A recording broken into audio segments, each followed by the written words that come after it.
Hello, how is everyone today? So, today we are going to be playing. Oh my god. Today we are going to be playing more Cinderella and Evermore. And last time we started playing. We started Rumpel's route, aka Chevalier, because that is his name. So that is what we are going to do today. We are going for Chevalier's route, and we are going to try to get the good ending first and then the best ending. So yeah, let's just switch and go.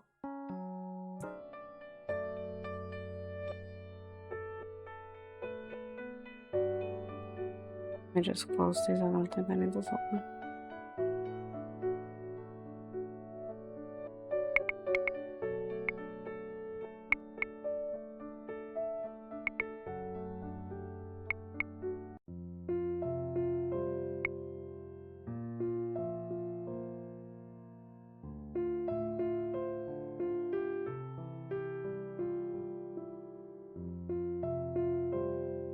I wake with my heart pounding irritably in my ears.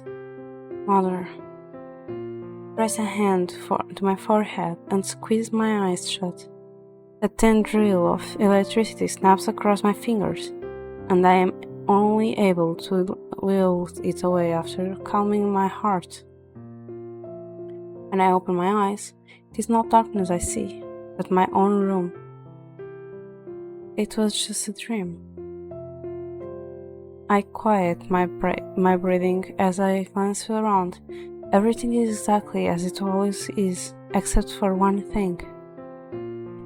My gaze snaps on a figure silhouetted in moonlight. He hunches over a table, papers scattered around him. Chef? I stand and make my way over to him. Chevalier has fallen asleep on my table, with an arm folded beneath his head. At least this time he remembered to take off his glasses. The last time Chevalier fell asleep writing letters, he crushed his glasses. I noticed he's been drifting off more frequently at his desk ever since he moved into the palace. It's only been a few weeks since he accepted my father's invitation to become the palace official physician, but he's already so stressed. I reach out to touch his shoulder, but then pause. As much as I would like to have him come to bed, he might not be able to fall back asleep once I wake him. I suppress a laugh. Chevalier is not even supposed to be in my room this late, but he really does accidentally drift off here. Yeah, sure, accidentally, yeah, sure. Mm-hmm.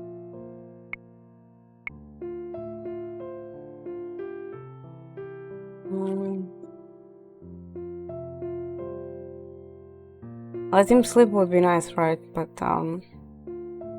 she just said if he wakes up, he'll not be able to fall asleep again. And we're trying to get a good, not a bad end, so I'll probably wake him. I gently set a hand on his shoulder. Chevalier? Chevalier mumbles something in his sleep as I shake him.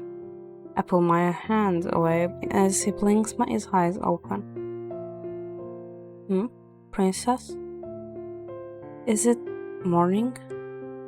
No, it is just past midnight, which is why you asked to be in bed. Julia glances around slowly. After a few moments, he smiles sheepishly. Oh, I've done it again, haven't I?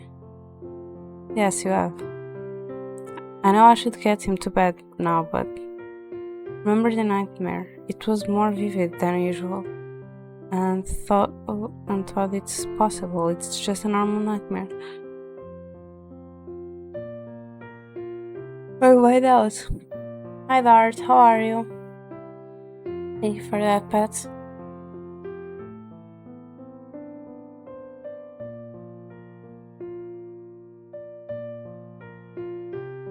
Do you have another nightmare, Diviana?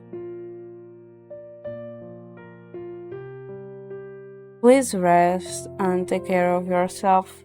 Go eat something to warm or heal your soul, depends. If it's cold, go get something to. Oh, wait.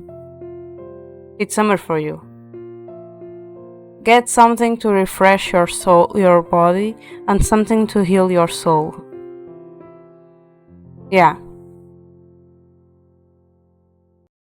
Weir is always able to read me so easily. It was a small thing. He reaches out to press a palm to my cheek and it smiles softly. Would you like to talk about it?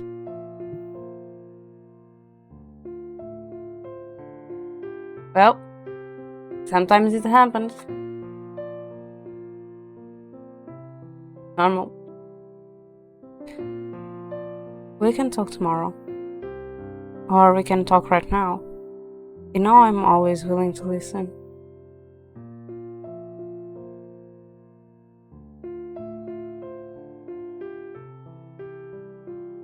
Is it a hair? If it's a hair, it's definitely not you doing.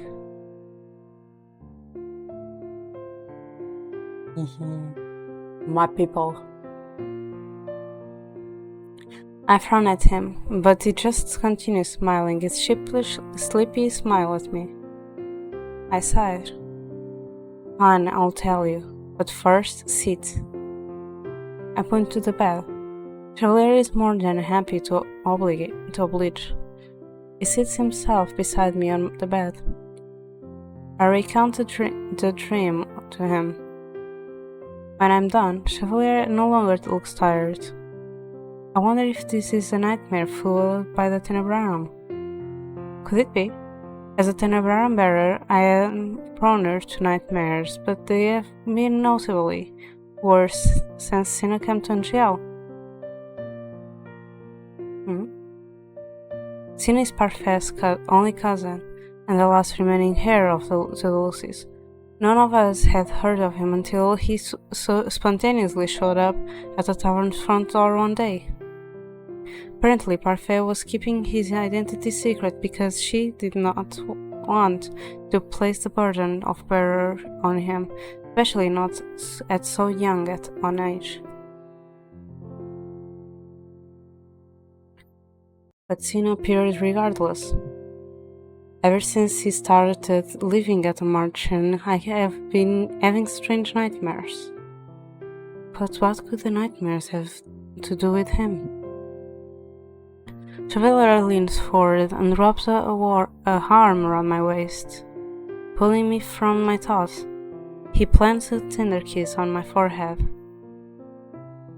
Whether or not the Tenebrarum feel it, the nightmare is still just a nightmare. Oh, I just noticed Chevalier's eyes changed. They are more sharp, and is he wearing makeup? This feels like a style that Nomi would like.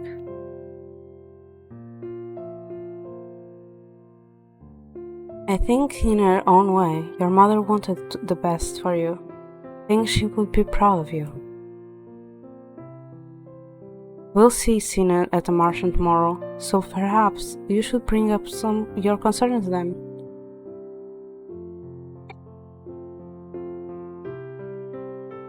Yeah, it looks really light, but it feels like there is some makeup. Also, he cut his hair. I noticed that he cut his hair.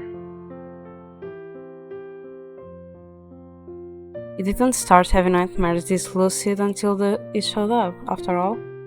Chevalier continues to console me. He has always been good at it. Soon I am relaxed enough to doze on his shoulder. The circumstances never matter. Always feel so safe with him. Those are my last thoughts before I fall asleep in his arms. The first thing I notice when I wake up in the morning is Chevalier, who is seated at my desk sealing envelopes. I rub my blurry eyes as I sit up in my bed and yawn. Chevalier turns in with a smile. Good morning, my sweet princess. I notice, despite his best efforts to smile honestly, that his eyes are foggy. I can tell by the twitch in his lips that he's not well rested. Wait, maybe that's it. Maybe it's not makeup, just tired eyes, because he doesn't sleep properly. These boys.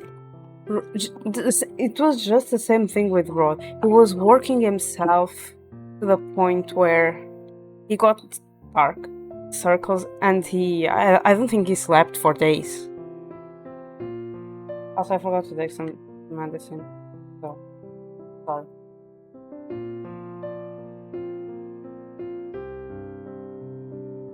I'm taking it now.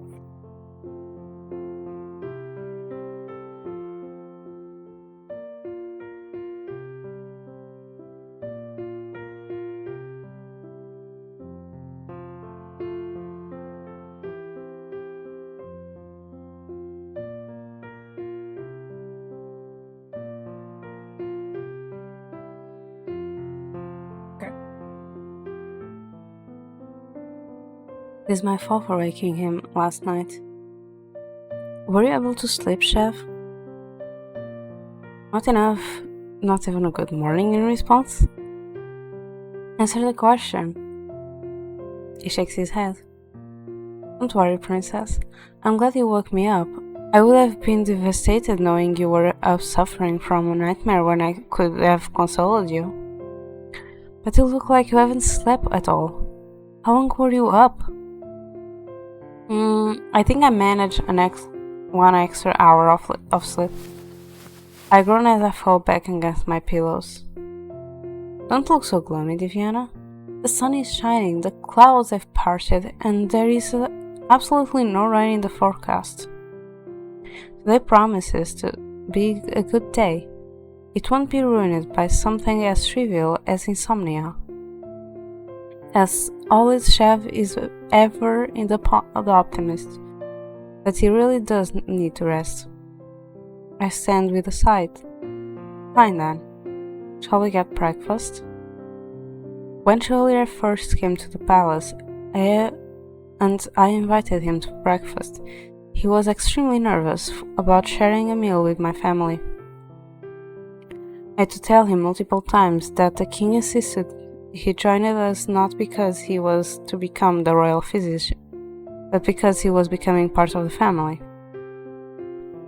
Now the question always brings a smile to Chevalier's face. Ugh. Ugh. This is even worse than in the prequel. Can you bring back Lance's Kira Kira, please? I prefer Lance's Kira Kira, especially because it wasn't even most of the time going through this. He flashes that broad smile at me now as he offers me his arm.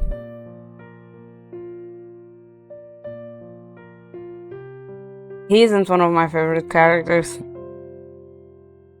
He isn't. To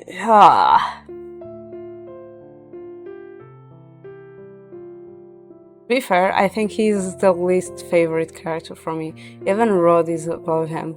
The only problem with Rod for not being like a good character for me, and the reason why I took him first, is a sibling thing. That's even worse.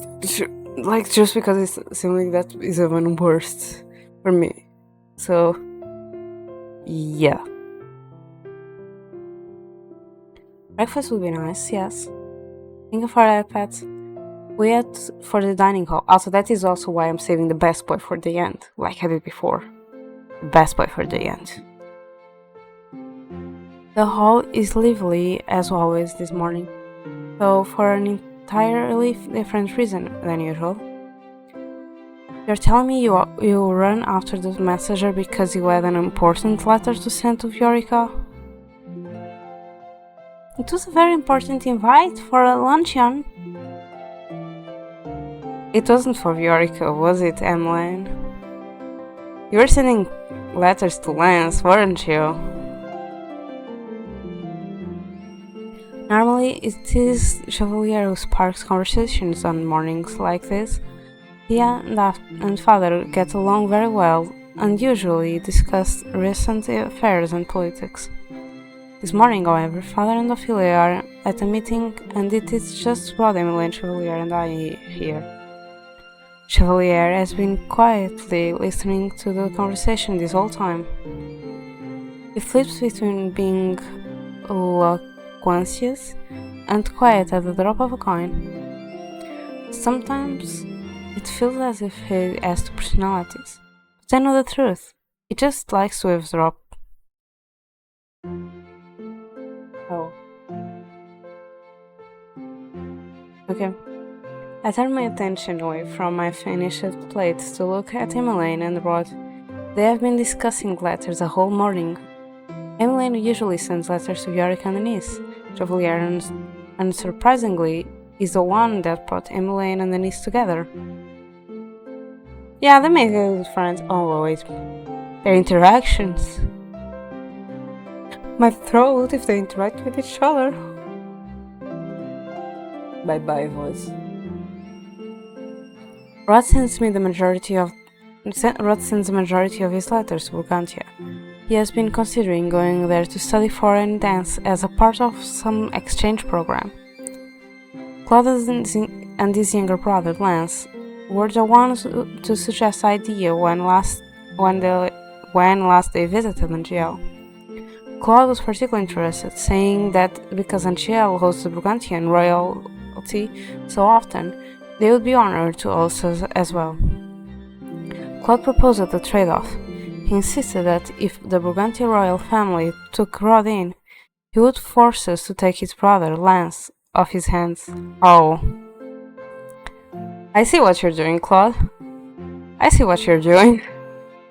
You're not being a really good older brother unless you know something about the Millennium Llama. Then you are being a really good older brother. Sometimes I wonder about the relationship they have. The messenger from this morning is delivering letters over the border. Those letters were for Burgantia. Emmeline looks at him startled. When he raises an eyebrow, she smiles sheepishly. She was sending it to she was sending it to Lemma. She got caught up. You were sending letters to Lemma. Really? I had no idea. If she was sending anyone in Burgantia a letter, it is probably Lance. The two of them get along very well. I'm certain the messenger will deliver messages to the post office before making the trip over the border. He smiles at Emmeline. Your letters are in good hands, Princess Emmeline. Owen turns her grateful smile on Chevalier before pausing, curiosity lightening her eyes. What about your letters, Chevalier? He was up so late writing them that he fell asleep with a pen in his hand. Give him a pointed look, as usual. Chevalier smiles weakly. These ones were important, I swear. He clears his throat, his expression melting into something more somber. I've been writing letters to the housing official to finalize a contract.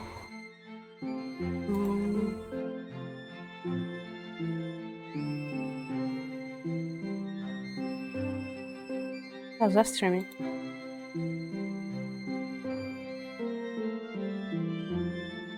Right, he's ill with Denise.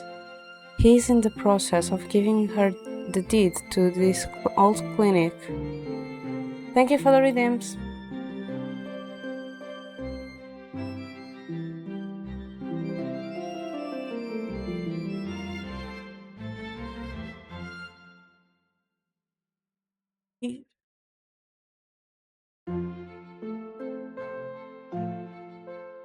Hi Archie, how are you? For the Lord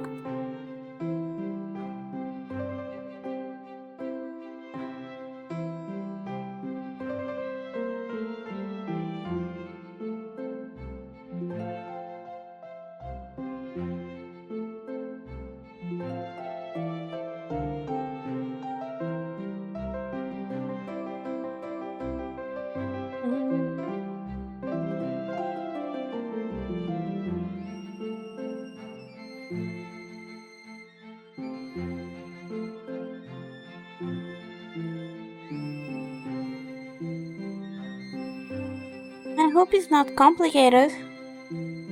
Oh my god, what the heck is with these expressions? I don't remember Rod having these moments.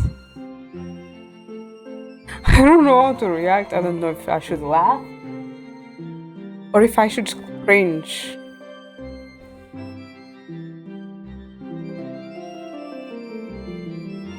And why is this so dramatic?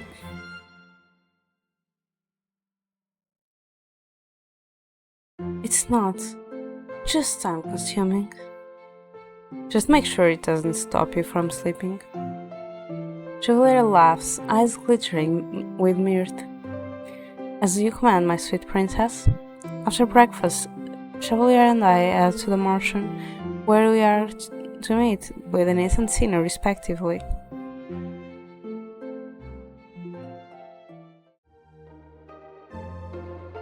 What a brilliant day, the sun is shining, the town is full of laughter, and I have my sweet Vienna here to accompany me. Wrong. I was going to say I have my lovely queen here to accompany me. That's the same thing. Chevalier laughs. I beg to differ, queen is a far more regal title. But I'm not even queen yet. You are already on one in spirit. I cannot help but my smile as I turn my attention to the scenery. The town square is bustling with activity when we arrive, despite the cold weather. Though it is sunny, a chill wind brushes my skin and rumples my dress. It's so cold.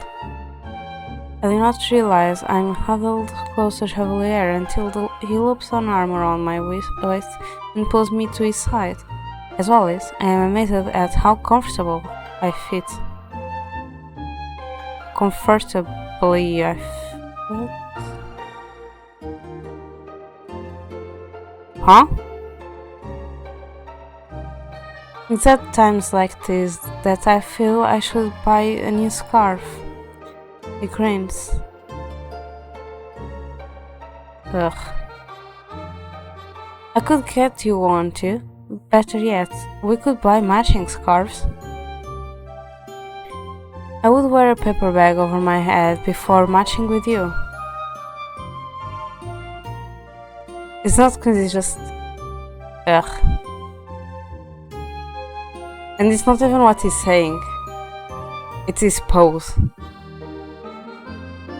Like, what he's saying is cute and romantic and blah blah.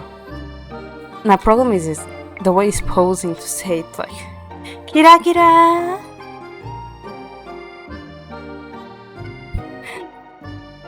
That you didn't see it all. This is the sequel.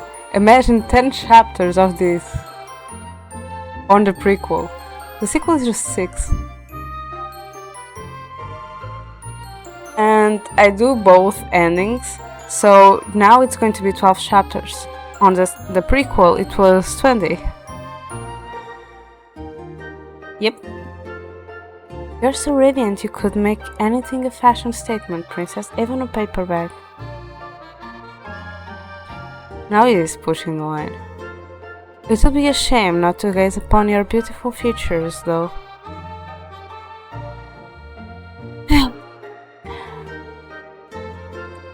His voice fades as he spots a nervy stall. Fabrics are draped across the makeshift shelves and tacked onto boards. Scarves are included in the assortment. Ah, look there! How convenient! The last time I arrived early at a Martian for a meeting with Sina, he was not there.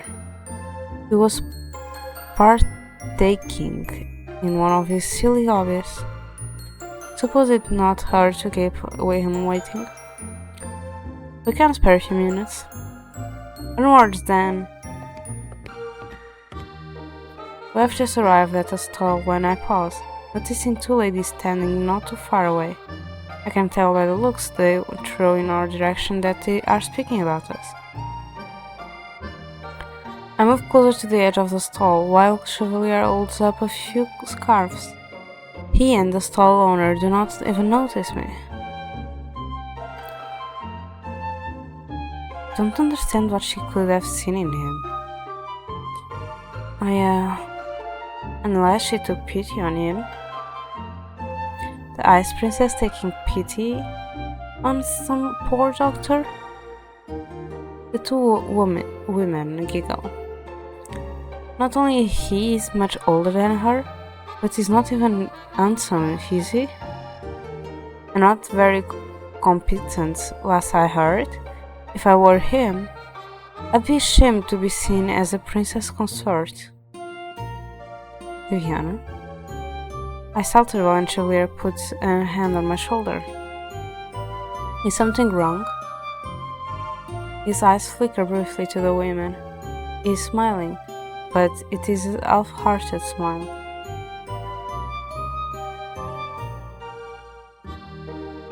He squeezes my shoulder.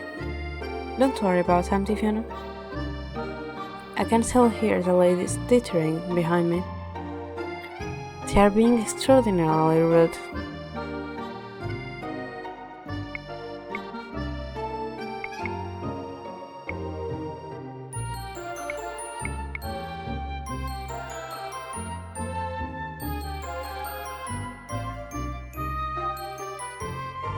I'm thinking about how Chevalier is, and how I want to stop the people, even though I don't like Chevalier.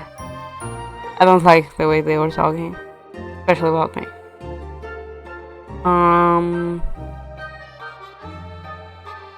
But Chevalier asked me to not paying attention to it.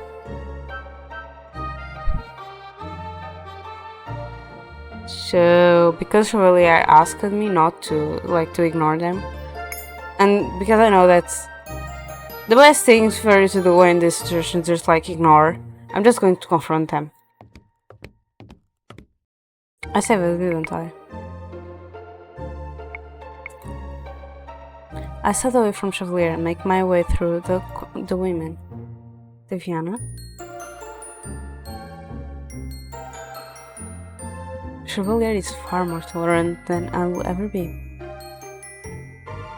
The woman sees her shudder as I approach, swiveling around to courtesy.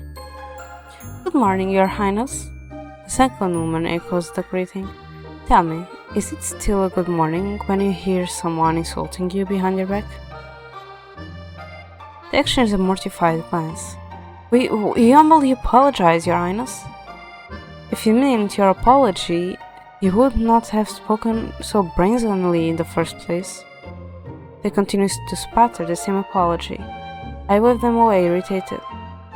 Do not want to hear you speak such demeaning words about my companion again, understood? Clearly, Your Highness. Both women courtesy before rushing off. Viviana? Chevalier steps in front of me. Are you okay? Why won't I be? You don't need to fight my battles for me. I appreciate your concern, but you shouldn't... Whoopsie. But you shouldn't have to go out of your way for me. He has gone out of his way for me so many times. It is so wrong for me to do the same. I thought father would stand idly if he heard someone criticizing Ophelia in front of him. Some people need to be reprimanded. I can tell that we are at an impasse. Nothing I say will convince him. Let's forget about it now, Chef. We ought to head to the Martian now. We can always return later. Chevalier nods his assent before following after me.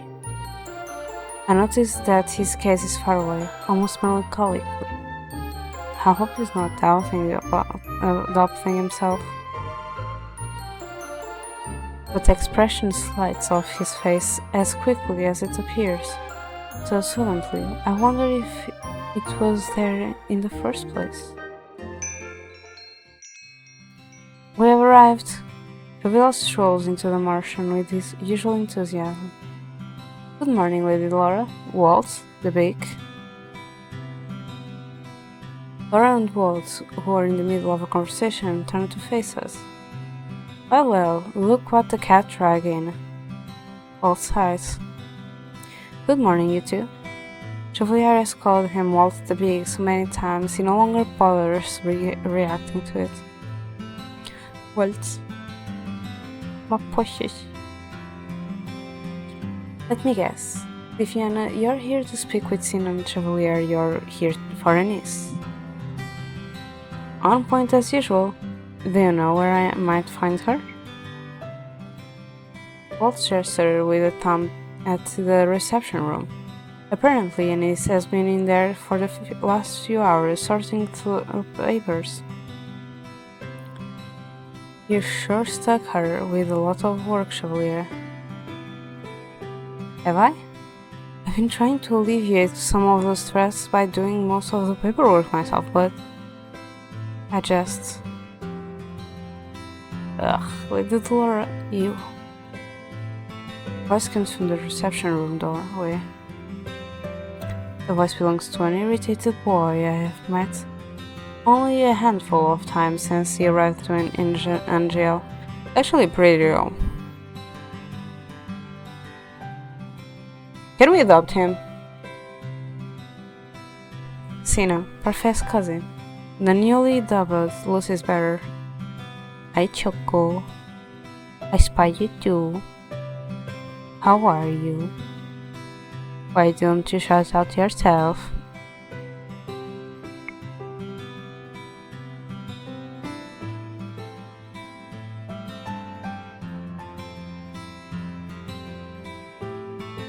We aren't punching the kid, we are adopting him. No, it's not. Follow my friend. Thank you.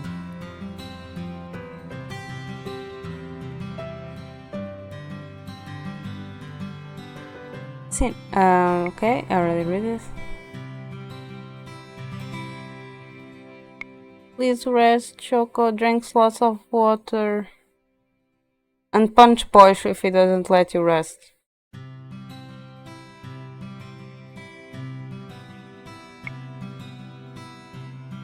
Also, if you didn't eat anything, please eat a piece of fruit. It can also be so there you can be dehydrated. You can be with lack of nutrients.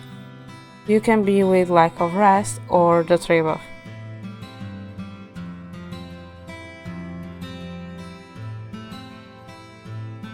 And so it starts. Could it be any louder, old man? Chevalier is completely unfazed. He grins brightly as Sina enters the room. Ugh. Oh. Oh.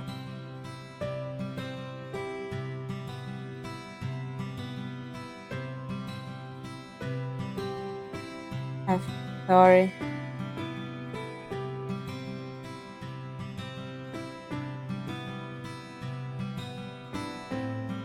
What an honor it is to see you again, tiny lord. Oh, you didn't do it. Mary bottles, the cinnamon? You are unbearable. No.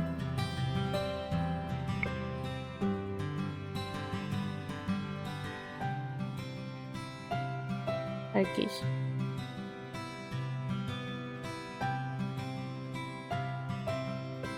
Oh yeah, Shoko. Remember how you heard me calling Boisha something wrong? I remember something from before that. Before, like 2 months ago. Let me type to you on Discord.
Okay.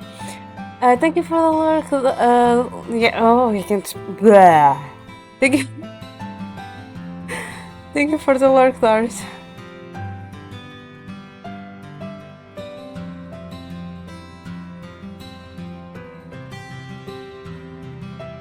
Brain bug for sure. Like I was. Ah.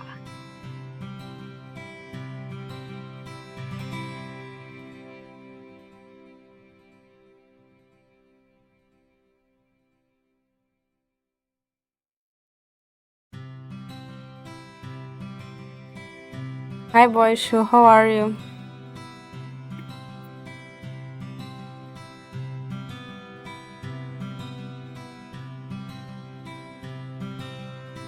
Let Choco be. Are you still mad because I took her away from you? Ah, so you are in the mood for banter. I'm not in the mood to smash a plate over your head. That was me when I first met him. That was me when I first met him. Why is still with Kira Kira? Ugh.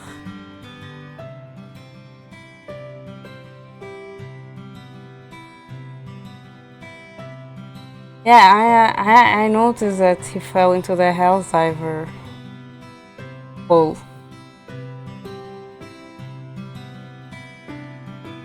Enjoy it, boy, Shu. Better you than me.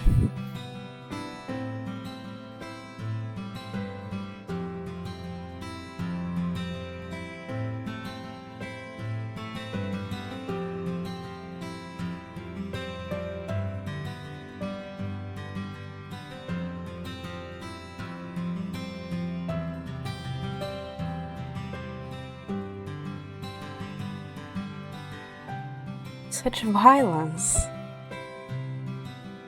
Chevalier turns to look at me with a glimmering smile. What you say? What say you, Vivian? Oh? What say you? Is this English correct?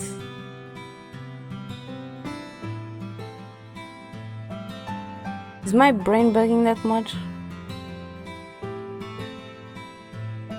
What say you, Viviana? What? Don't you have anything to contribute to the conversation?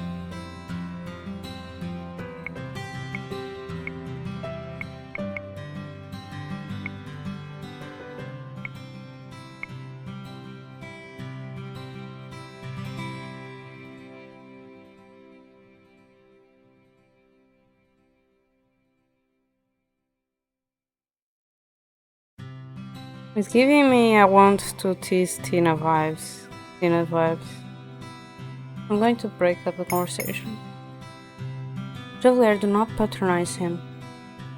And Tina, you know Chevalier's heart is made of glass. He'll break it if you insult him too much. Cinderella releases a dramatic sigh. I'm afraid my princess speaks the truth. Or snorts and quirks an eyebrow. Does she now? You two really do have a strange relationship, don't you? Strange? I think the word you search for is honest. As always, these comments do not face Chevalier, but... Oh, come on!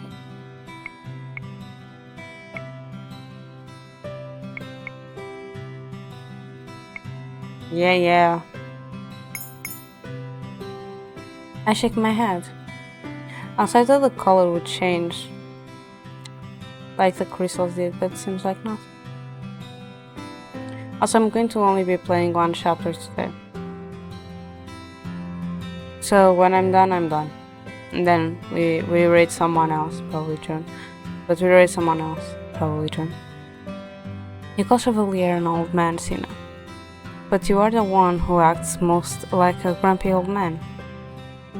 Tina bristles at the comment.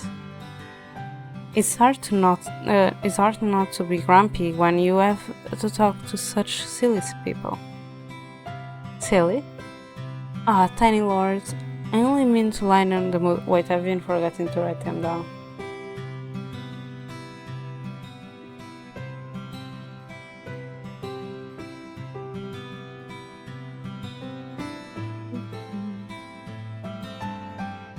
We can punch them.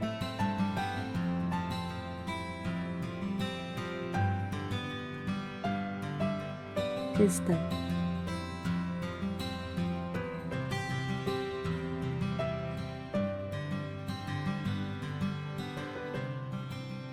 Stop calling me that before I... Manner, Cinnamon. Sino cocks an eyebrow at Laura, as always. He looks unimpressed. He turns to face me. I'm assuming you came to see me. That is correct. And the old man? I'm here to see your niece. Since the two of you have a meeting, I'll go ahead and excuse myself. He leans forward to plant a kiss on my forehead.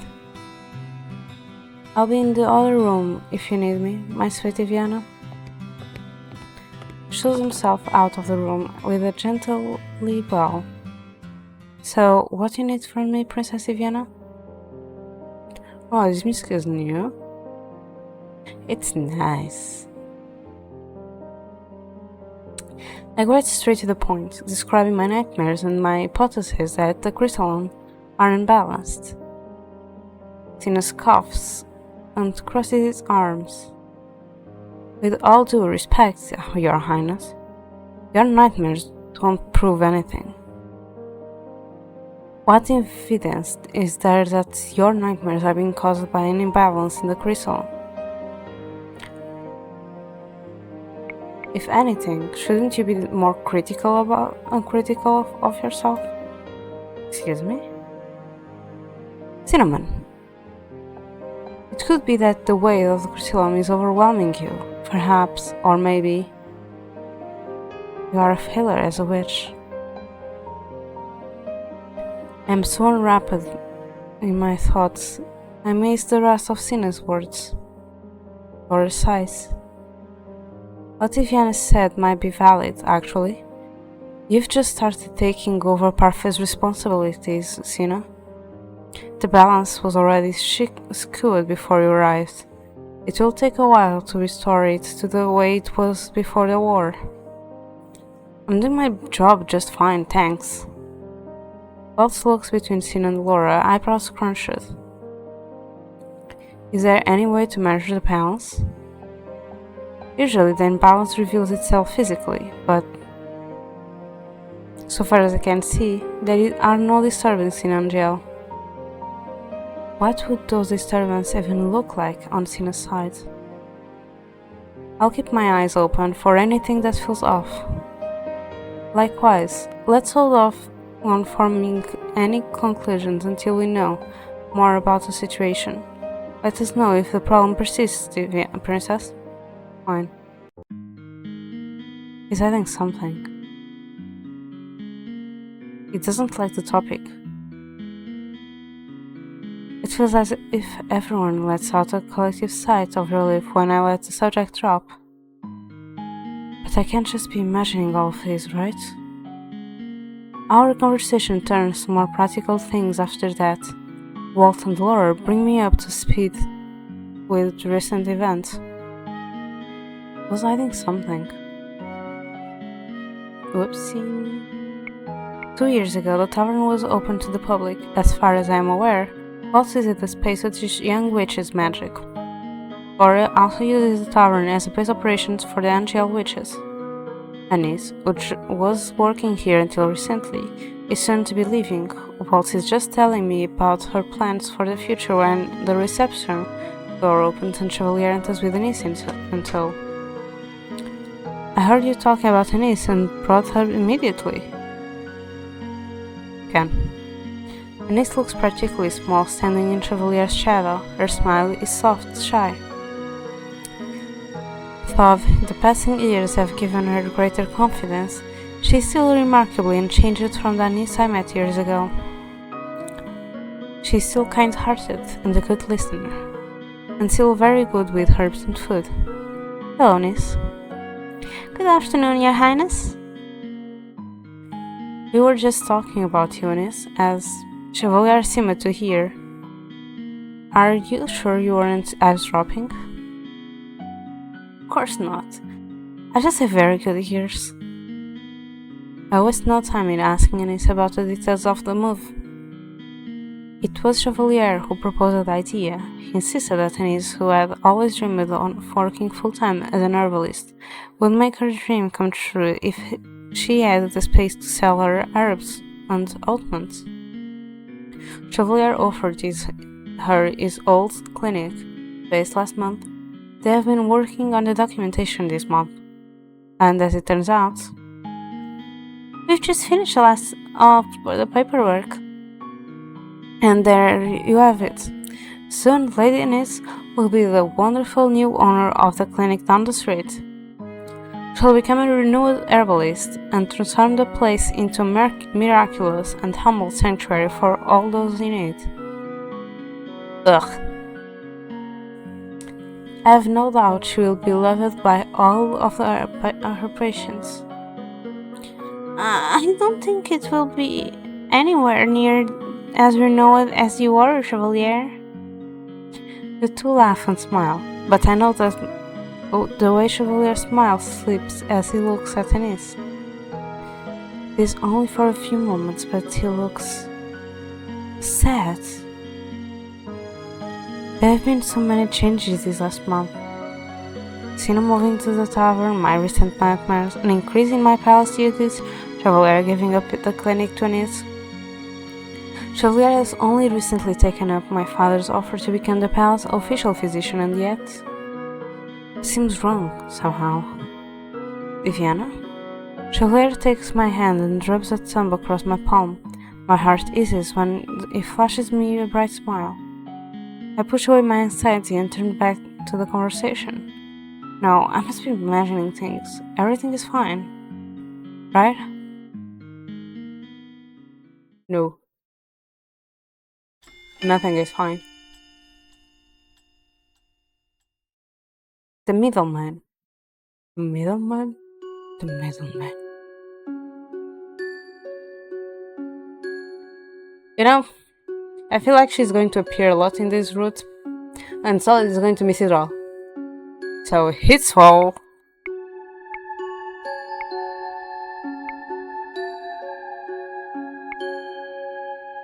Can I?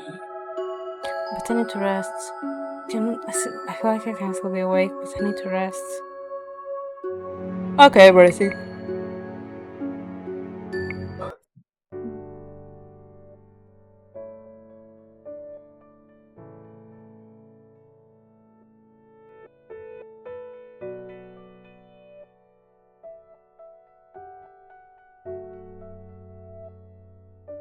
Okay, before I close again, because it always talks my steam somehow.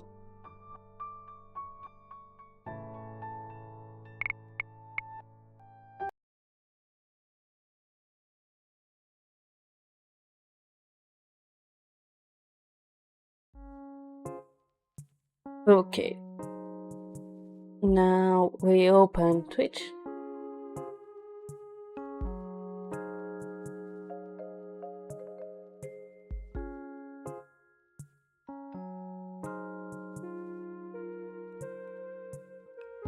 If I can open Twitch, please. No.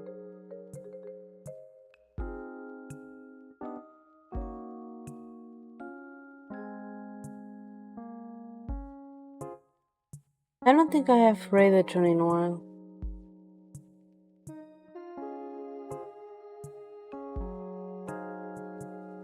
So we are going to raid her. Where is my mouse? My mouse is here.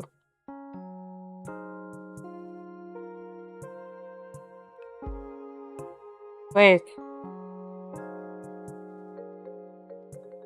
Okay, so the raid masters will be Harriet.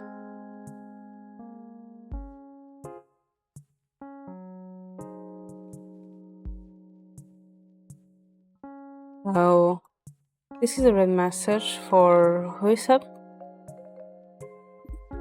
For who isn't sub, the red message will be this one.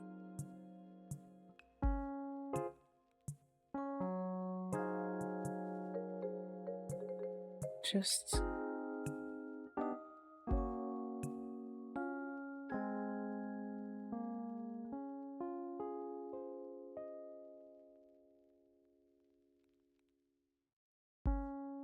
Thank you so much to everyone who joined me today. I really appreciate it. I'll be back tomorrow with a collab with Kobe. We aren't playing a raffle because it's local co-op. So we are changing the plans, don't know for what yet. But yeah, I'll be back tomorrow, collab with Kobe, 4 p.m. GMT. See you all tomorrow. Bye.